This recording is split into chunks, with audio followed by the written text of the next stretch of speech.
pledge of prayer. He'll take that off. May the God known to each of us provide the strength and wisdom to perform the duties and fulfill the responsibilities required by oaths of office. May our actions be pleasing to God and meet the expectations of the citizens we serve. Amen.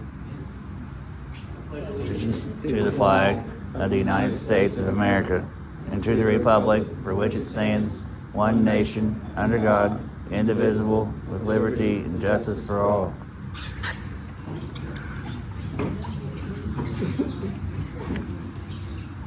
Council members, you have before you minutes. We'll call the meeting to order for January 7th, 2025.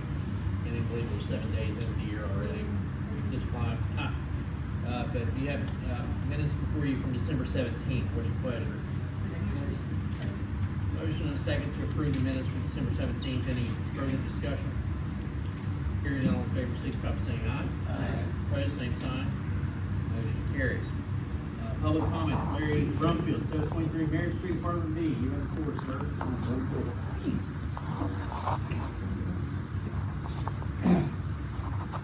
On behalf of the Greater Barboursville Community Outreach Group, the GBCO, I'd like to thank the city for allowing the group to collect donations from passing motorists during the Village of Lights tour at Barboursville Park on the evening of December 28, 2024. The traffic was extremely light that evening, but I and two other GBCO volunteers, Amy Young and Don Overton, collected $76 during the time we were there. That might not sound like much money, but it will definitely help the GBCO to continue its main activity, which is providing a free meal at the Barboursville Senior Center for anyone in the surrounding area who wants one. And we often have people from Huntington and Milton attend, in addition to Barboursville residents. It's not uncommon to have 150 or more guests attend these meals, which are held on the last Saturday of each month from 3 to 4:15 p.m. in the Barboursville Senior Center dining room. I'd especially like to thank City Councilman Donnie Clyden for meeting us at the donation collection site at 5 p.m. just to make sure we had everything we needed. But on a negative note, I was very surprised and disappointed to see that the tall light tower with the generator was not there to provide light to illuminate the road in the way that it had been there in all the previous years in which I participated in the Village of Lights tour. The only light we had was the light coming from inside the Pepsi trailer parked by the side of the road, and that light was really not sufficient to illuminate the road on which we stood to accept donations. If I had not brought flashlights with me, which we used to shine light in the direction of oncoming motorists, it would have been too dangerous to continue standing in the middle of the road in the dark like that. So in conclusion, I'd like to request that those in charge of the Village of Lights tour always make sure that the tall light tower with generator is provided for all the different groups accepting donations during this yearly event. Thank you for your comments, sir. You're welcome. We do not have anybody else signed in. Do you have departmental updates before you? I'll just say a couple things. I think you know what we've been doing for the past few days, and our guys knocked it out of the park again. I traveled to Milton and Huntington both today. There is no comparison in roads. They, in fact, cleared the businesses' parking places this afternoon as well, cleared our municipal parking lots, and everything was ready to be open for business today, as it should have been. But as you all know, many businesses actually closed for the day. Doctor's appointments, eye appointments, everything else got canceled in town. I'm not necessarily sure that our businesses knew that. Some of those people that are new to town knew that we did that.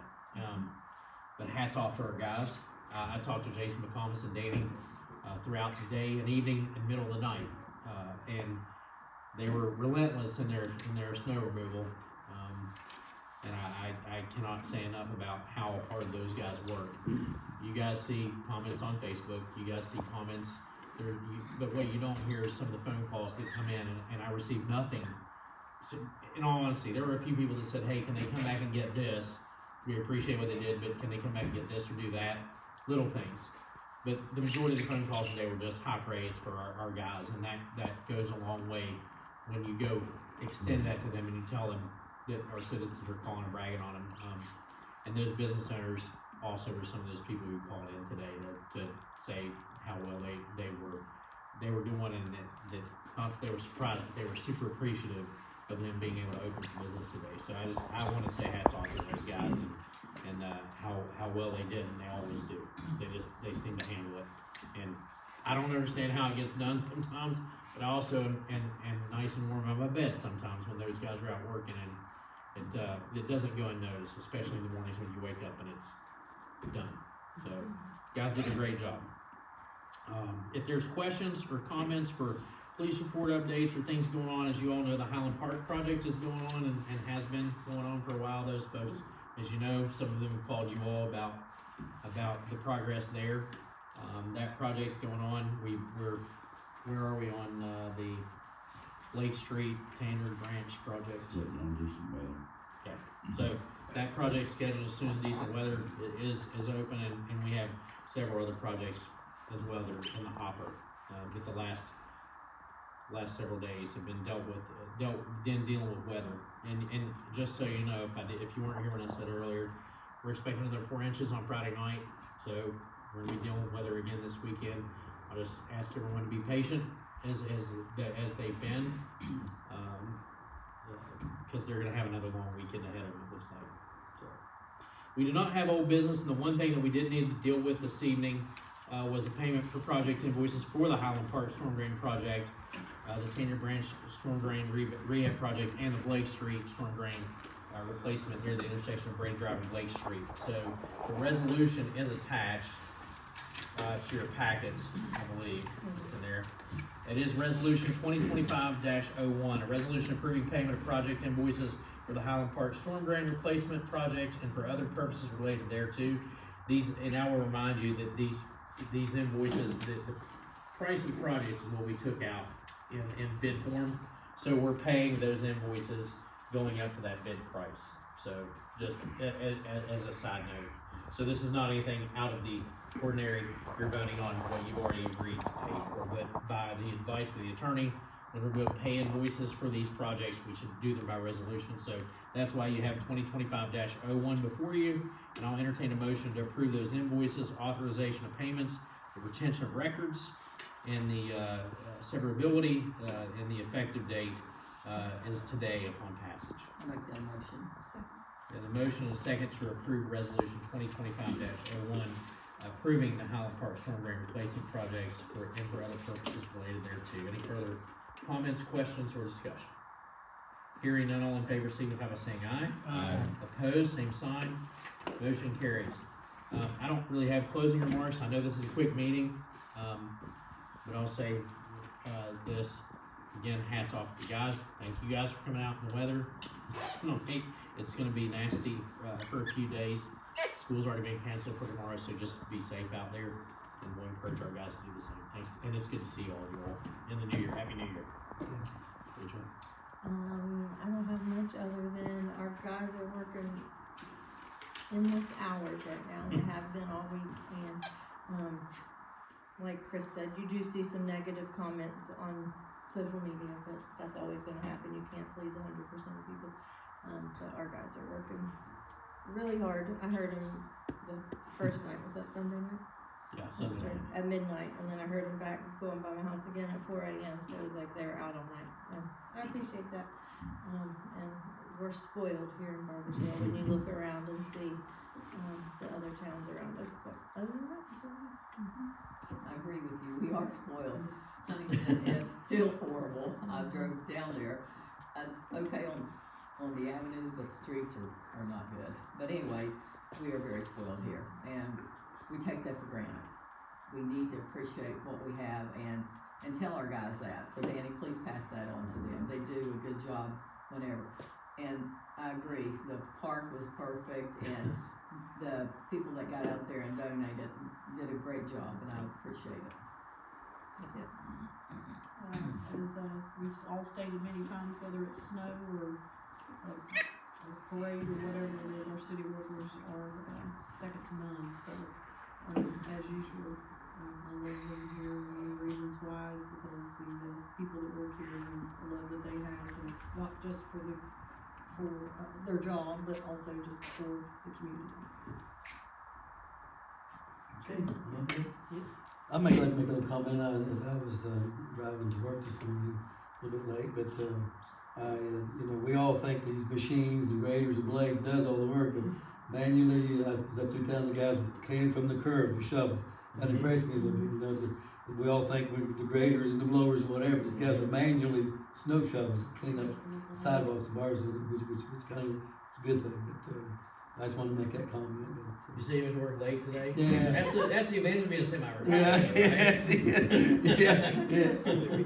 Well, no, I'm still going. I still stir crack. Then I walk out when I get it back on. But it was, we need, We'll pass that along. manually, those guys. Pass that along. That was good. But anyway, you're up the bat, bud. I'm right on the same page. That's one thing everybody that doesn't get the day off work. The ones removing the snow, the fire that's out there working, the EMS, all the first responders, our law enforcement, everyone out there still working. I saw law enforcement's presence the whole time through all this. And I'll just toot the horn like everybody else is. Our streets are way different than anywhere else. Even I just admitted it driving to the park. I said, this is more beautiful than the interstate over Route 60. This is just wide open, clean, and it's the story's told about how much work and effort they put into it. So appreciate all the work that goes into it, and proud to be able to say what we have. Pretty neat. I'd like to thank these guys for coming out here today. It cuts the echo a little bit. Yeah, right. Yeah. A few folks in here. So, thank you guys for braving the weather and coming out here. Larry had given a report on how his group done out there. Did you have any? Brandy's gonna get us reports on the totals others? from everyone. I think the animal rescue folks and I can't remember who else, but she'll have totals for us in the next meeting, I think. So everyone will know how much they did. I'm sure the animal control done pretty good. I gave to them 3 times. They recruit, I think, is what they end up doing. So, okay, well, I was just curious about that. And I know it doesn't happen very often, but with our new sidewalk that connects McComas Bridge with Route 60, that sidewalk now, it's pretty piled up there. Do we have a sidewalk cleaner that We've like a not small, traditionally like a had small that. edge that the tractor could put into there? We've not traditionally done that. By ordinance or by code, the sidewalks in front of the businesses are the responsibility of the business and the homeowners. We've not had this problem, of course, so that's something to definitely look into. Because we do have a lot of pedestrian traffic and a lot of veterans who come down, and of course Water Street goes straight up the hill of the Veterans Home, so that's pretty clean usually. So we'll absolutely talk about that. We never did buy one for the Argo or whatever that 6-wheel, 8-wheel thing is. That was for the multi-use vehicle, the 6-wheeler or 8-wheeler, whatever. We didn't buy a plow for that, did we? I don't think so. No, I think we have a brush though, don't we? No brush, not for the First skid. Yeah, we got the a skid steer. broom, Broom for the skid steer. It would work on It's powder snow, Lighter snow, but not this one. Yeah. the way this snow came, it snowed and then rained and froze on top. This is a little tough, and I said the inch of ice. yeah, That's never been. I didn't do the right thing, and I didn't shovel my driveway the first time. I just waited on it to come at the same time and shoveled it only once. Not the right thing to do. Not the right thing to do. Anything else, sir? Yeah, it's just to add to that, we just don't have a Robert Bates anymore, do we? No, we don't. You're right. But that's all I have. Thank you. There's so many stories behind what you just said, and I don't want to tell them. Anyway, for next meeting, I had some things scheduled for a work session. This meeting, obviously, we couldn't do it. Mark and Mike Nolan and myself have been talking about some of the feedback that we got for building code issues and housing, dilapidated housing issues. So Mark is preparing for the next meeting to talk about those things and maybe some of the things we can and can't do that are low-hanging fruit that we can do immediately. But that is another discussion that we need to have. And I took your feedback a few months ago. Mark has taken all that into consideration. And so next meeting, plan on having a discussion about that as well. This week, I'll hang the initial first look at what we looked at in terms of a rec center. We had it drawn up. We didn't really do anything with it at that point, but there was a good first blush drawing about, you know, what the need was at that point. I wanna hang that in the conference room, and if you wanna come and look at it over the next couple of weeks, please do. If there's feedback, I plan on having the architects at a subsequent meeting as well. So if you get a chance, take a look at that. I'll even push it out to your email. I have it in digital form. But it answered a lot of the questions that some of the former council had, and even some of the current council had about that facility. So I think it met the needs of what we were talking about, but no first idea is perfect. So please feel free to give your unedited feedback, and we'll get that into the hands of the architects as well. Can we meet longer than an hour? Yeah, absolutely. We can. Different days. Well, I will say this, the talk with Mark is gonna last a little longer than that anyway, about what we do in terms of dilapidated housing, unsightly things that are against building code too. So we're probably gonna need a couple hours actually, so I'll make sure to allot that time. But if there's anything that you wanna get feedback on too, come in, I'll push that drawing out to your emails. If there's anything that you wanna go back to, I think a couple of you provided feedback in terms of the rules and regs with respect to building code as it stands now. But if you want to add to that, please get that to me as soon as you can, and I'll push that out to Mark as well, so he's prepared for us to meet next time too. Is there anything else to come before the council this evening? Do we have any other comments? Gave the staff night off. Mark coming from Charleston, I felt like probably a better thing for him to do, and everyone else being from out of Wayne County, and Brandy having kids at the house all day.